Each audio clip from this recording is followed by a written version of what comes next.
अकोला शहरात गुन्हेगारी प्रवृत्ती टोके वर काढत असून गुन्हेगारांच्या मुसक्या आवळण्यात दहशतवादी पथक कुठेही मागे नसून दररोज धडक कारवाईचा सपाटा सुरू आहे.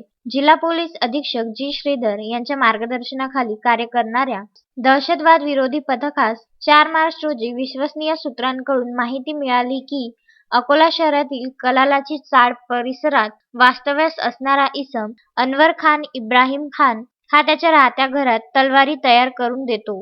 हे धारदार शस्त्र विक्री करण्याच्या उद्देशाने सोबत बाळगतो.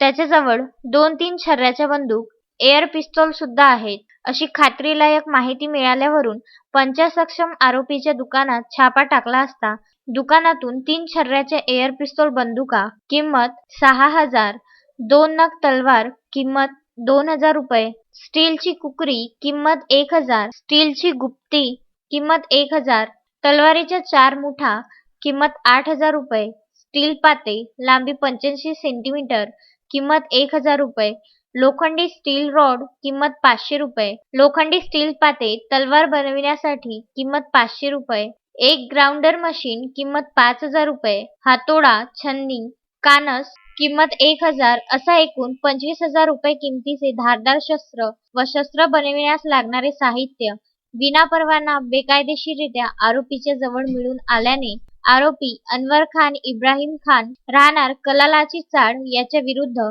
भारतीय हत्यार कायद्याअंतर्गत 425 व महाराष्ट्र पोलीस अधिनियम 135 कलमान्वये पोलीस स्टेशन रामदासपेठ येथे गुन्हा नोंद करण्यात आला आहे.